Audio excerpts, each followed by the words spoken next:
지난달 소비자 물가가 54년 만에 처음으로 마이너스를 기록했습니다. 8월에도 사실상 마이너스였기 때문에 경기 침체 속에 저물가가 이어지는 디플레이션 우려가 커지고 있습니다. 하지만 정부는 일시적인 현상이라며 디플레이션 우려에 선을 긋고 있는데요.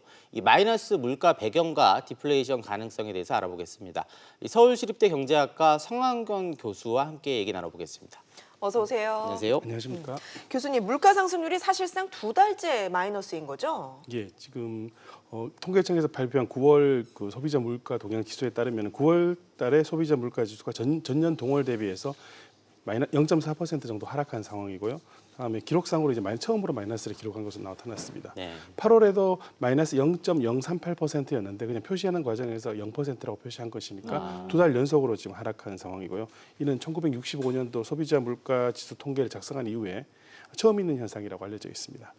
이렇게 된 원인은 농수축산물 가격이 8월 대비해서는 4.7% 상승했지만은 전년 동월 대비해서는 한 8.2% 감소했기 때문에 그런 일이 발생했고요. 작년에는 폭염으로 인해서 그 농수산물 가격이 굉장히 높았었는데 올해는 뭐 기후가 어느 정도 양호해서 그래서 작황이 좋은 결과가 있었던 것 같고요. 석유류 가격도 작년에는 유류세 인하가 도입되지 않았었는데 올해는 유류세 인하가 도입되면서 작년 대비해서 5.6% 정도 하락한 상태입니다. 뿐만 아니라 하반기에 고3 학생들에 대한 그 무상교육이 확대되었고 건강보험 보장성이 확대된 정책적인 요인들이 이제 작용한 것으로 보이는데요. 이런 물가 하락에 대해서 일각에서는 디플레이션이 발생하는 것이 아니냐라는 우려를 가지고 있습니다. 아마 그 우려의 하나의 축이 뭐냐면은 수요 측 물가 압력을 보여주는 근원 물가가 0% 상승률에 그치고 있는데 이런 상황이 지속된다 그러면 된 건 사실은 근원 물가가 IMF 위기 있었던 1999년 이후로 가장 낮은 수준을 유지하고 있기 때문에 그런 비판이 나오는 것 같습니다. 그 소비자 입장에선 사실 뭐 배추값도 떨어지고 뭐 짜장면 값도 좀 내려가고 이렇게 물가 내려가면 좋은 것 아니냐 이런 게 인식이 있는 게 사실이거든요. 저물가가 계속 근데 이어지면 문제가 된다고 하는데 어떤 문제가 이렇게 있는 겁니까? 예, 소비자 입장에서 저물가는 좋은 뉴스라고 생각할 수 있고요. 그래서 많은 분들이 다소 이것을 나쁜 뉴스라고 생각하는 것에 대해서 의아하게 판단할 수 있는데요.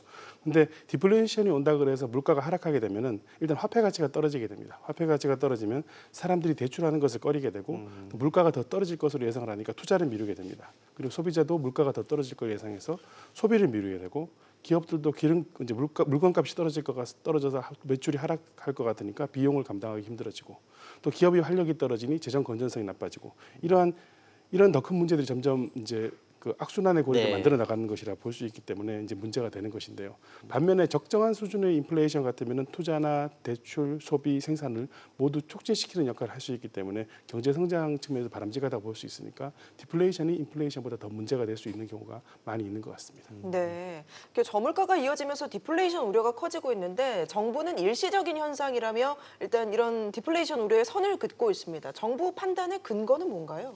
예, 정부가 판단하기에는 마이너스 물가가 일시적인 현상이라고 보는 것 같은데요.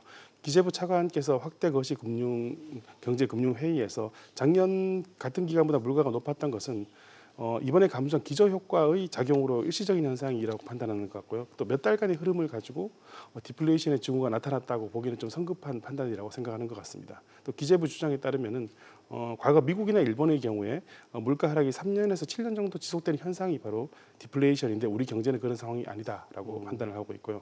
또 뭐 기술 발전이라든지 아니면 온라인 쇼핑에 따른 물가 상승 압력이 하락한 부분 그리고 농산물이나 석유류 제품의 가격이 하락한 부분에서 단기적으로 공급 측면에서의 물가가 한 2, 3개월 정도 하락한 건 맞지만은 연말에는 다시 좀 0% 정도의 수준으로 복귀할 것이다라고 판단하고 있고요. 또 1990년대 이후로 보면은 일시적인 물가 하락이 한 41개국에서 356번 정도 발생한 적이 있습니다만은 그 디플레이션으로 이어진 경우는 거의 없기 때문에 물가 디플레이션은 아니다라고 판단하는 것 같습니다. 정부 입장은 일단 그렇고 이게 논쟁이 좀 커지고 있는데 교수님께서는 어떻게 디플레이션 가능성 어떻게 좀 보고 계십니까? 예, 정부에서 낙관적으로 보긴 하는데요.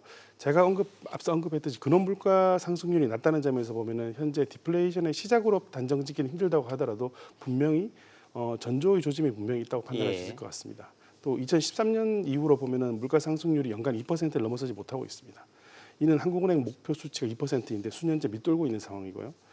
그리고 최근에 이제 수출이 부진하고 투자가 부족한 상황에서 마이너스 물가의 불황의 신호로 판단할 수 있는 경우가 많이 있겠습니다. 즉 수요 측면에서 이제 부분이 약한 것이고요. 또 9월 수출도 전년 동월 대비해서 11.1% 감소한 상태니까 10개월째 지금 감소하고 있습니다. 네. 이렇게 소비라든지 투자가 악화되고 성장률이 하락하면서 소비 투자가 다시 악화되는 악순환이 계속된다 그러면은 디플레이션으로 들어설 가능성이 저는 상당히 높다고 생각합니다. 상당히 높다고 일단 보십니다.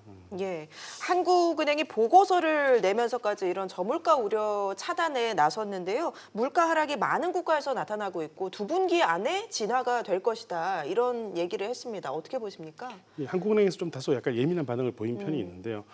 이제 한국은행에서 주요국 물가 하락기 특징이라는 보고서에서 이제 많은 국가들에 대해서 언급하기를 단기적으로 뭐 물가가 하락했다 하더라도 그건 단기간에 상승으로 전환했다라고 평가하고 있습니다.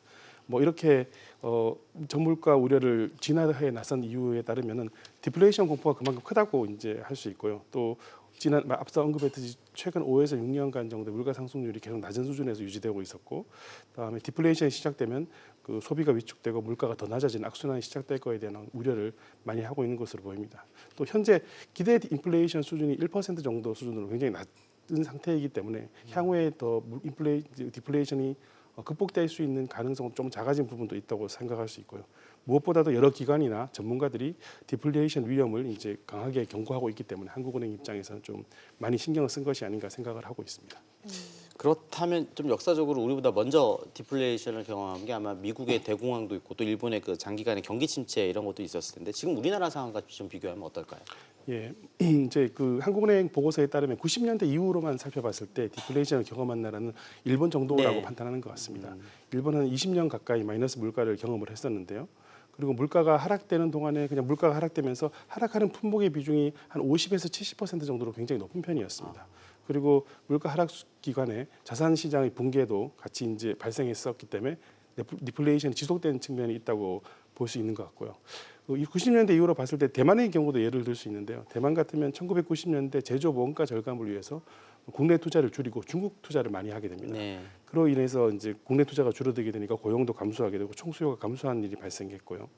이제 2000년대 들어와서 IT 버블이 붕괴되면서부터는 디플레이션이 악화된 경우라고 볼 수 있습니다.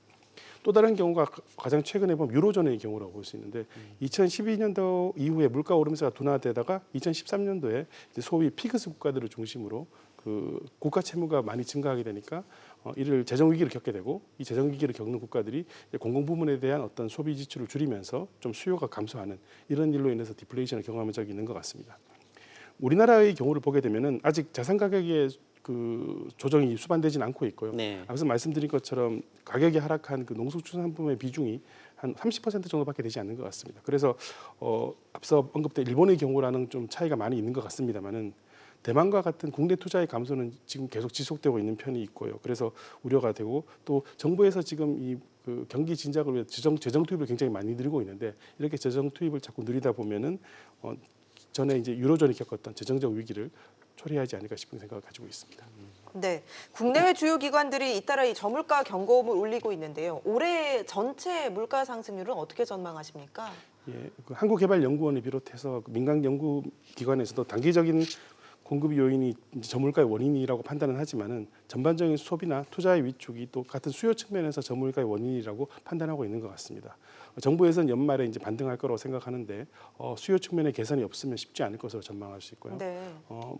다른 나라에서 이제 기관들인데요. 아세안 플러스 3의 거시경제조사기구 그리고 에서는 한국의 물가를 한 0.7% 정도 증가할 것이라고 생각을 하고 있고 블룸버그를 비롯한 그 국내외 36개 기관의 전망에서도 7월에는 0.9%라고 판단했지만 8월에는 0.8% 낮아졌고 그리고 해외 기관들과 그리고 국제금융센터에서 해외 그 투자은행들을 분석한 바로도 0% 초중반이 아닐까라고 판단을 하고 있는 것 같습니다.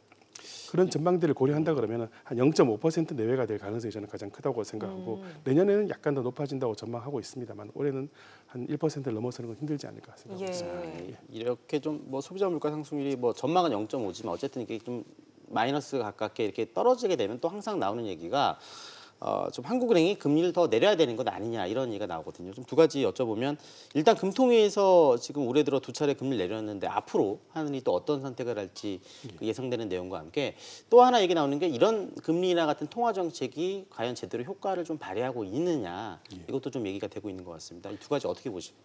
예, 같이 묶어서 말씀을 네. 드리면은 이제 한국은행에서 저물가의 고민이 깊으니까 금리 인하에 대한 목소리가 많이 나오고 있는 것 같습니다.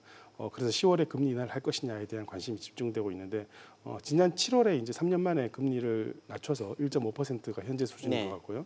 8월에는 동결시켰지만 소수 의견에서는 금리 인하를 해야 된다는 의견이 있었던 것 같습니다.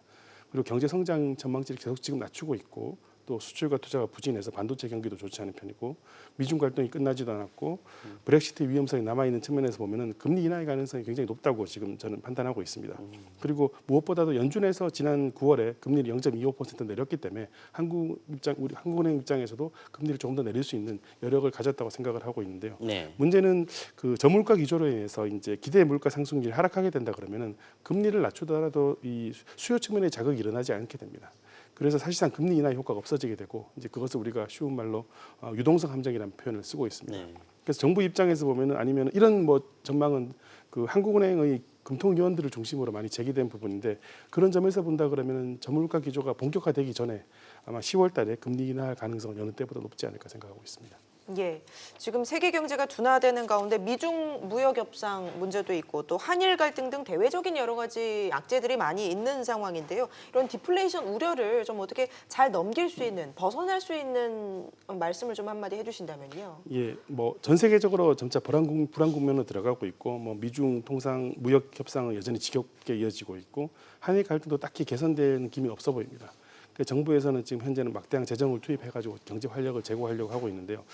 디플레이션과 관련돼서 보면 과거 일본의 경험을 한번 살펴볼 필요가 있는데 이제 1990년대, 2000년대 일본이 불황 탈출을 위해서 막대한 재정을 투입을 했었습니다. 네. 근데 그 효과가 있었는지는 잘 모르겠습니다만은 결과적으로 일본이 전 세계에서 가장 부채가 많은 정부가 되고 말았다는 측면이 좀 걱정스럽긴 하고요.